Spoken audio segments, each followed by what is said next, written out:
Hey, bots, I have a plan for you for the next day. You both have to go to school for a seminar on road safety. That means you have to guide the students for the road safety they should follow while traveling on the road by car, bus, or walking on the road. That's all you have to do tomorrow. So be prepared for the session.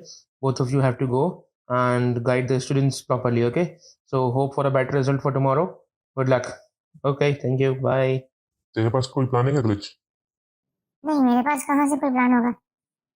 चलो फिर सोचते हैं कुछ ना कुछ। 1 घंटे में मिलते हैं अपन कुछ प्लानिंग करके। ओके।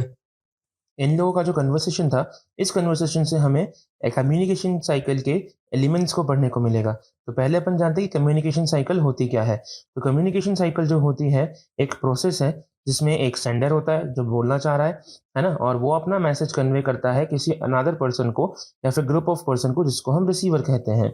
और रिसीवर उस मैसेज को जैसे ही पाता है, उसके बदले में सेंडर को एक रिस्पॉन्स भेजता है। तो ये पूरी एक कंप्लीट कम्युनिकेशन साइकिल बनती है। तो इसके अलग अलग एलिमेंट्स होते हैं, जिसमें कि पहला एलिमेंट होता है सेंडर, जो कि था यहाँ पे अभी जिससे ये लोग बात कर रहे थे।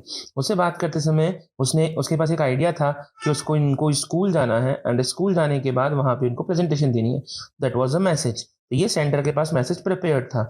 उसने इस मैसेज को इन बॉट्स को बोला। जैसे ही ये बॉट्स को मैसेज मिला, this was on a telephonic conversation, तो ये टेलीफोन सिग्नल्स के थ्रू इन तक पहुंचा। तो ये चैनल के थ्रू मैसेज जो है ये रिसीवर तक पहुंचता है।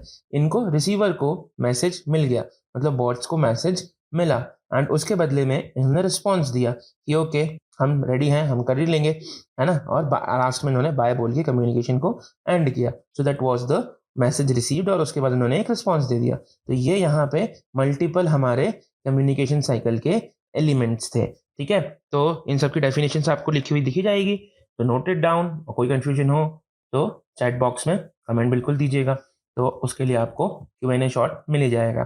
ठीक है, ठीक है, तो तूने कुछ प्रिपेयर किया क्या? हाँ, मैंने प्लान तो किया है प्रॉपर। सब चीजें प्लान्ड है। मैं तुझे बताता जाता हूँ, तो जैसा जैसा मैं बोलूँ वैसा वैसा वहां पे लिए तू थोड़ा थोड़ा प्रिपरेशन कर लेना, और अपन वहां पे फिर अपनी प्रेजेंटेशन जो है वो दे देंगे। देख, सबसे पहली चीज तो ये है कि अपने को बच्चों को बताना है सेफ्टी रूल्स के बारे में। ठीक है, सेफ्टी रूल्स बेसिक रूल्स है कि छोटे बच्चों के पास जा रहे हैं हम, तो हमारे पास बेसिक सेफ्टी रूल्स ही हमको लेके चलने हैं और जो उन बच्चों को बताना है। सबसे पहला बेसिक रूल हम ये पढ़ाते हैं बच्चों को कि रोड पे उनको नहीं खेलना चाहिए। तो इस चीज के बारे में प्रॉपर पढ़ना, प्रॉपर समझाना है। एंड तुझे ये चीज याद रखनी है कि जब भी कोई स्टूडेंट तुझसे कुछ पूछता है तो तुझे उसको प्रॉपरली आंसर करना है। क्यों? क्योंकि तेरा feedback is the most important thing. क्योंकि अगर तू प्रॉपर फीडबैक नहीं देगा स्टूडेंट को तो वो मिसगाइड होंगे एंड उन तक गलत इंप्रेशन पड़ेगा और वो गलत चीज सीखेंगे भी। तो सबसे पहली चीज ये चीज ध्यान रख लेना कि फीडबैक जो है तुझे प्रॉपर देना है। मैं बता दूं यहाँ पे फीडबैक क्या होता है। तो फीडबैक जो होता है ये एक इम्पॉर्टेंट फैक्टर होता है किसी भी कम्युनिकेशन का। मतलब ये एक ऐसी रिएक्शन होती है या रिस्पॉन्स होता है जो रिसीवर देता है आफ्टर रिसीविंग द मैसेज और अंडरस्टैंडिंग द मैसेज। मतलब जैसे यहाँ पे ये लोग बात कर रहे थे कि उनको बच्चों को फीडबैक देना है, मतलब बच्चा जो है दैट इज द पर्सन जो कि मैसेज कन्वे करेगा, मतलब वो क्वेश्चन पूछेगा, फिर ये लोग इस क्वेश्चन को समझेंगे, और जैसे ही ये इस क्वेश्चन को समझेंगे इनको उस बच्चे को रिस्पॉन्स देना पड़ेगा। तो वो रिस्पॉन्स जो रहेगा वो फीडबैक रहेगा। तो यहाँ पे अल्टीमेट इसी फीडबैक की बात कर रहा था। क्योंकि देख, अगर तू फीडबैक प्रॉपर नहीं देगा ना तो फीडबैक नहीं प्रॉपर होने पे क्या क्या चीजें हो सकती है, देख मैं तुझे बताऊं एक बार, तो ये चीज तेरे को याद रहेगी कि तुझे फीडबैक प्रॉपर देना है। देखो, सबसे पहली चीज ये होगी कि अगर तुम एक पॉजिटिव फीडबैक दोगे, है ना, तो वहां पे प्रॉब्लम सॉल्व होगी। प्रॉब्लम सॉल्व कैसे होगी? मतलब हम लोग किस प्रॉब्लम को सॉल्व करने जा रहे हैं कि बच्चों में हम अवेयरनेस लाएं ट्रैफिक को और रोड सेफ्टी को लेके। ठीक है, तो वहां पे अगर तू प्रॉपर फीडबैक देगा तो हम लोग प्रॉब्लम सॉल्व कर पाएंगे, है ना। साथ साथ बच्चों को सुनने में प्रॉब्लम नहीं होगी, है ना, अगर तू प्रॉपर बोल पाएगा तो। हाँ, वैसे तो मैं प्रॉपर बोलता ही हूँ। हाँ, दिख रहा है कितना प्रॉपर बोल रहा है। थोड़ी प्रैक्टिस कर लेना ढंग से बोलने की, ढंग से बोलना, ताकि ढंग से बोलने पे वहां पे बच्चों को सब चीजें प्रॉपरली समझ में आए, वो लोग इफेक्टिव लिसनिंग कर पाए। ठीक है, फिर साथ साथ तुझे उन लोगों को मोटिवेट भी करना है। बिल्कुल, मैं बहुत अच्छे से मोटिवेट करूंगा। मैं ऐसा मोटिवेशन करूंगा कि वो लोग खुद अगले दिन जाके रोड पे सेफ्टी के लिए सब लोगों को सिखाएंगे। हाँ ठीक है, ठीक है, हो गया, इतना ज्यादा ओवर रिएक्ट मत किया कर। हाँ, तो अब यहाँ पे साथ साथ हमको क्या करना है, उन लोगों को प्रॉपर गाइड प्रोवाइड करानी है। गाइड प्रोवाइड करानी है मतलब we have to provide a tool, मतलब एक बुकलेट टाइप प्रिपेयर करनी है, जो बुकलेट हम हर एक बच्चे को डिस्ट्रीब्यूट करेंगे ताकि वो उस बुकलेट को पढ़कर उन रोड सेफ्टीज को याद कर पाए, वो आगे जाके भी भूले नहीं। जैसे 10 दिन बाद उनकी टीचर्स को भी हम बोल के आएंगे कि 10 दिन बाद वापस से उस टूल किट से, उस बुकलेट से वो उन बच्चों को वापस से एक बार रोड सेफ्टीज रिवाइज कराएं ताकि वो उन चीज़ों को भूले ना और आगे जाके भी अवेयरनेस प्रोवाइड करा सके, दूसरों तक वो चीज़ पहुंचा सके। ठीक है। तो जिस बुकलेट की ये लोग बात कर रहे हैं ना, वो बुकलेट बनती है डिस्क्रिप्टिव फीडबैक के लिए। डिस्क्रिप्टिव फीडबैक मीन्स कि जो भी बच्चों के क्वेश्चंस होंगे, जो भी बच्चों को डाउट्स होंगे, वो सारे डाउट्स इस बुकलेट के थ्रू क्लियर हो जाएंगे। मतलब ये एक डिस्क्रिप्टिव रिटन डॉक्यूमेंट प्रोवाइड करा रहे हैं बच्चों को एज वेल एज टीचर को, कि वो उनके मन में जितने भी डाउट्स हो, जो भी ये कम्युनिकेशन वहां करके आए, उससे रिलेटेड कोई भी डाउट हो तो वो इस डिस्क्रिप्टिव फीडबैक के थ्रू क्लियर हो जाए। बुकलेट देने की क्या जरूरत है? इससे क्या क्या फायदे होंगे? मुझे तो बुकलेट यूजलेस लग रही है। फालतू अपन मेहनत करेंगे, इतनी सारी बुकलेट बनानी पड़ेंगी, प्रिंट करानी पड़ेंगी बच्चों को प्रोवाइड कराने के लिए, कोई मतलब नहीं, अपन तो ऐसे ही जाके आ जाएंगे। अरे नहीं, देख बुकलेट से क्या क्या चीजें होंगी। डिस्क्रिप्टिव फीडबैक का फैक्टर है वो तो, ठीक है, डिस्क्रिप्टिव फीडबैक का एग्जाम्पल है वो।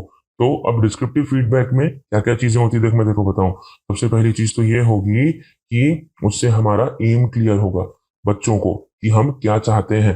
ठीक है, तो यहाँ से हमारा गोल ओरिएंटेशन पे वर्क होगा इस फीडबैक की वजह से। इस फीडबैक में प्रॉपरली मेंशन होगा कि बच्चों को रोड सेफ्टी क्यों फॉलो करनी चाहिए, हम ये रोड सेफ्टी रूल्स उनको क्यों सिखा रहे हैं, है ना। In a short and simple language लिखा होगा, क्योंकि जैसे मैंने बोला छोटे बच्चे हैं, उनको ज्यादा डिटेल में समझ नहीं आएगा, है ना। तो हम प्रॉपर ऐसी लैंग्वेज में लिखेंगे कि वो लोग इस चीज को प्रॉपरली समझ पाएंगे। ठीक है। और तो मैं एक और बेनिफिट बताऊं मैं, ये यूजर फ्रेंडली भी रहेगा। यूजर फ्रेंडली क्यों बनाना है इसको?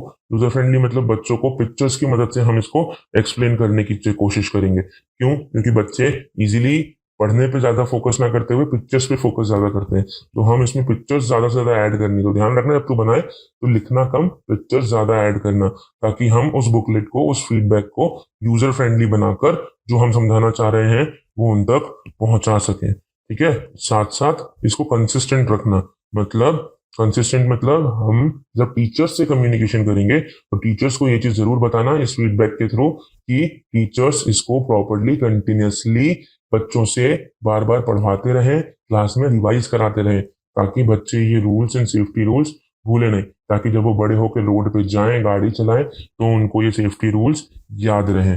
समझा कि नहीं समझा इस चीज को, कि अभी भी समझ नहीं आ रहा है? नहीं, अब तो समझ गया मैं, तूने अच्छे से बता दिया मेरे को। अब मुझे अच्छे से याद है कि मुझे क्या क्या करना है। तो मैं जल्दी से जाता हूँ और फटाफट से बुकलेट्स के लिए सैंपल्स रेडी करके तुझे दिखाता हूँ। ठीक है, मिलते हैं 1 घंटे बाद वापस से। ठीक है ठीक है, चल जल्दी फटाफट काम करना। ये तो यहाँ पे ये दोनों बॉस जो बातें कर रहे थे कि ये लोग एक डिस्क्रिप्टिव फीडबैक देंगे, तो इनकी बातों से मुझे एक चीज़ और समझ में आई कि ये इस फीडबैक में स्पेसिफिक फीडबैक प्रोवाइड करा रहे हैं, नॉन स्पेसिफिक फीडबैक प्रोवाइड नहीं करा रहे हैं। तो मैं देखो बताऊँ स्पेसिफिक फीडबैक क्या होता है। तो स्पेसिफिक फीडबैक जो होता है जो डिटेल्ड इन्फॉर्मेशन प्रोवाइड कराए हर चीज़ के बारे में। अगर डिटेल इन्फॉर्मेशन प्रोवाइड कराएंगे तो बच्चे ज़्यादा अच्छे से सीख पाएंगे। अगर शॉर्ट में ये लोग बोल के बस फॉर्मेलिटी के लिए होकर के आ जाते, जैसे ग्लिच बोल रहा था, तो फिर इनकी ड्यूटी का कोई रोल ही नहीं बनता है कि ये लोग जो भी करके आए वो फालतू में करके आए। तो इसीलिए अल्टीमेट ने ये प्लान बनाया कि हम स्पेसिफिक फीडबैक देंगे। मुझे ये आइडिया अच्छा लगा उनका, और नॉन स्पेसिफिक फीडबैक पे नहीं गए, है ना। तो नॉन स्पेसिफिक फीडबैक तो सेल्फ अंडरस्टूड है कि मतलब ऐसा होगा जो कि स्पेसिफिक नहीं होगा। मतलब क्या कि प्रॉपर एक्सप्लेनेटरी है ही नहीं, वो आधा अधूरा लिख दिया और जैसा भी लिखा बस फॉर्मेलिटी के लिए काम कर दिया, तो वो नॉन स्पेसिफिक फीडबैक हो जाता। तो वो रिस्पॉन्स जो होता है ना वो प्रॉपर नहीं होता है। तो उसमें क्या होगा, बच्चों के कुछ क्वेश्चंस होंगे, कुछ चीज़ें होंगी जो उसमें प्रॉपरली वो लोग उसके थ्रू आंसर नहीं कर पाएंगे। तो इसीलिए हमें स्पेसिफिक फीडबैक की ज़रूरत पड़ती है, ताकि जो सामने वाला पर्सन है ना जिससे हम कम्युनिकेशन कर रहे हैं, उनके साथ कम्युनिकेशन के थ्रू उनके बीच में ये प्रॉपर वहाँ पे कम्युनिकेट कर पाए, इनका रिस्पॉन्स जो है वो फीका ना पड़े, और जो जिस मकसद से ये लोग वो कम्युनिकेशन करने गए हैं वो कम्युनिकेशन प्रॉपर हो पाए। मतलब जिस सेमिनार के लिए ये वहाँ जा रहे हैं वो सेमिनार का मकसद पूरा हो पाए। ठीक है, चलो मिलते हैं बाद में।